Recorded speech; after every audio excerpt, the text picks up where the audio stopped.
Olá, este é o blog Civil Imobiliário. O entrevistado de hoje é César Peghini para tratar sobre roubo e furto em condomínio. Peghini, tudo bem? Olha, muito prazer, é uma alegria recebê-lo aqui no nosso escritório para tratar. Fazia tempo que eu queria te entrevistar e hoje a gente escolheu um tema, acho que muito interessante. Obrigado pelo convite, antes de mais nada. É um grande prazer estar aqui com vocês hoje e lembrar que esse é um problema recorrente e sempre vem bater às nossas portas essa questão. Bom, para a gente entender, pessoal, a gente vai tratar sobre roubo e furtos em condomínio, ou seja, aquelas situações em que eventualmente um condômino deixou o celular ali no parquinho da edificação, ou o seu carro foi assaltado, enfim, qualquer questão envolvendo roubo e furto em condomínios. Peghini, explica um pouquinho para a gente os problemas que decorrem disso. Tirando de lado a questão do próprio direito penal, esse é um ponto bastante importante, da diferença entre roubo e furto, que na verdade não vem tanto ao caso, Claro. Temos que levar em consideração os problemas mais cotidianos. E de certa forma o que acaba acontecendo mais são problemas relacionados aos estacionamentos. Muitas das vezes por uma questão de aquelas vagas rotativas. Sim. E outros problemas nessas áreas. E não são somente o furto, mas também os danos. Muitas das vezes acontecem esse tipo de problema. Bem, existe uma grande estrutura por trás dos condomínios que as pessoas esquecem, mas como regra geral, e é assim que o tribunal tem entendido, não existe personalidade jurídica para o condomínio. Sendo assim, ele não pode ser responsabilizado por algo no sentido em que, de certa forma, não há a personalidade jurídica. Então, nós acabamos caindo pelas regras gerais do Código Civil, que é a ideia da responsabilidade civil extracontratual até o presente momento. Como muitas das vezes não há previsão na convenção, e simples assim nós acabamos caindo de frente com a questão da própria legislação em si, a construção que é feita por trás disso depende muito da própria causuística. Então nós temos 3 situações diferentes que acabam sendo direcionadas para a responsabilidade civil do condomínio. Mas como regra geral, por não existir relação de consumo entre condômino e o condomínio, por não existir personalidade jurídica conforme a própria disposição do STJ vem nesse sentido, a ideia é que cada condômino é responsável claramente pelo seu prejuízo. Ou seja, então você está dizendo que o fato... Bom, a questão da natureza jurídica, se tem personalidade jurídica ou não, na minha concepção até deveria ter. Concordo. Tem essa discussão, né? Mas o fato, então, de não ter natureza jurídica, não ter personalidade jurídica, o condomínio não poderia sequer figurar, na sua concepção, no polo passivo, é isso não? Na verdade não, porque existe dentro da relação jurídica condominial uma ideia de ausência de affectio societatis. As pessoas não querem saber, de certa forma, qual é a relação que você tem com o seu vizinho. E por conta disso, a ideia construída é essa ausência de affectio societatis e ausência de personalidade jurídica, sendo assim, aplicando as regras claras do artigo 186, do artigo 187 e caindo para a responsabilidade civil subjetiva mediante culpa. Então, para existir a responsabilização do condomínio, se faz necessário a prova de culpa dos agentes que atuam dentro do condomínio. E aí a gente pode distinguir algumas situações, porque você pode ter eventualmente uma edificação que tem lá só um zelador e um porteiro e ocorreu eventualmente um furto ali. Você pode estar diante de um super condomínio, que são esses condomínios que você vai ter uma torre residencial, uma torre comercial, um shopping também lá dentro, com os seus subcondomínios, uma empresa de segurança contratada especificamente para isso. Você é muito feliz nas suas colocações, como sempre, e esses são pontos importantíssimos de construção. Cada condomínio apresenta uma característica pontual para efeitos de responsabilidade civil. Tanto é que nós não podemos fazer confusão, por exemplo, com os condomínios de lotes, nós não podemos fazer uma análise, por exemplo, com os condomínios fechados, porque eles são organizados por meio de associações. Cada situação se apresenta de uma forma, mas especialmente para o condomínio tradicional, para o condomínio simples que nós conhecemos. Há nessa construção 3 situações em que os tribunais têm entendido por uma ideia de solidariedade da responsabilidade da própria organização condominial, da própria ideia de venda de uma possível segurança dentro do condomínio. Algumas situações em que se acaba responsabilizando e nós temos 3 frentes e algumas delas muito bem colocadas por você. Quais são essas 3 frentes? A primeira delas é a questão da previsão do condomínio, isso eu acredito que nós vamos falar posteriormente. A segunda delas, se há empresa especializada de segurança.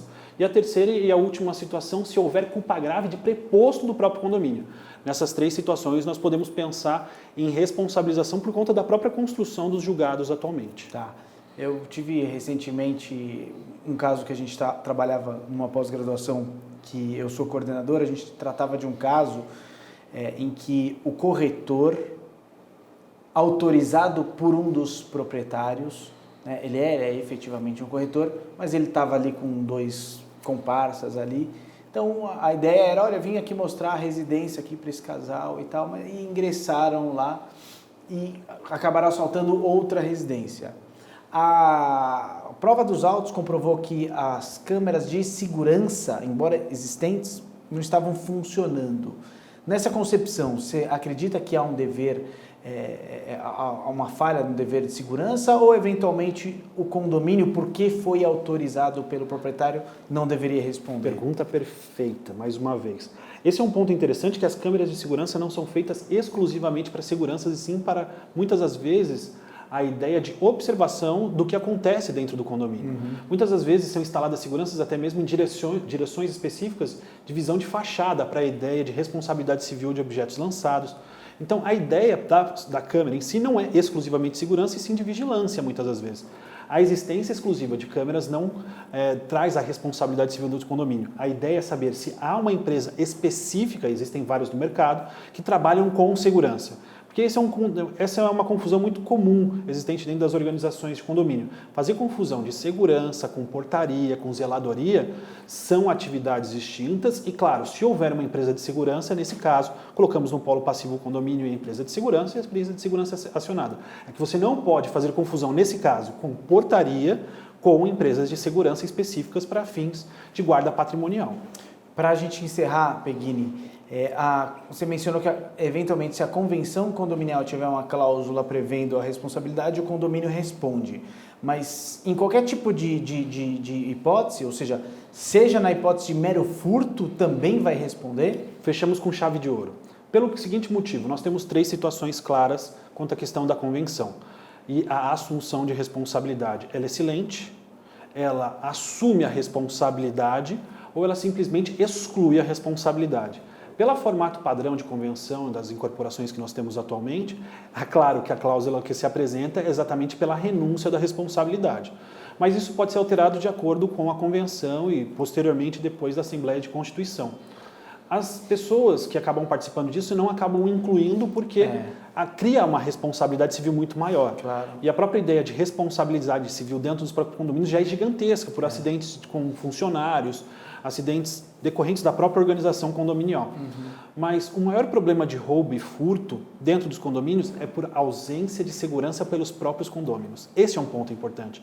As pessoas não querem colocar essa cláusula porque elas não querem ser invadidas na sua intimidade.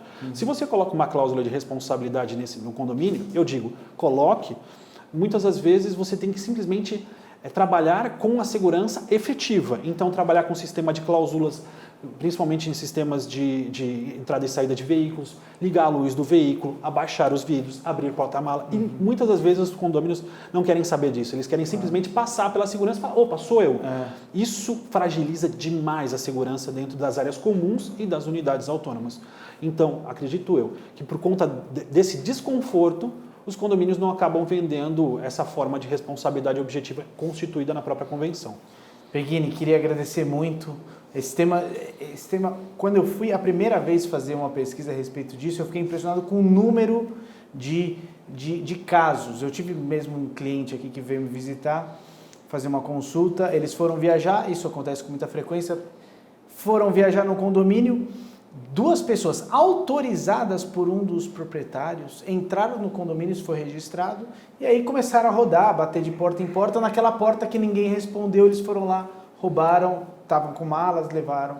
Então é um ponto bastante polêmico que a gente precisa cuidar mais. Eu queria agradecer muito a sua entrevista, você é um grande amigo, trabalhamos juntos, damos muitas aulas juntos. Verdade. Obrigado por nos conceder essa entrevista. Obrigado por você me acolher mais uma vez aqui. Mando um forte abraço para todos que estão conosco. Muito obrigado, meu amigo. Meus caros, esse foi César Peghini ao Blog Civil Imobiliário para tratar de roubo e furto em condomínios. Um abraço, até a próxima.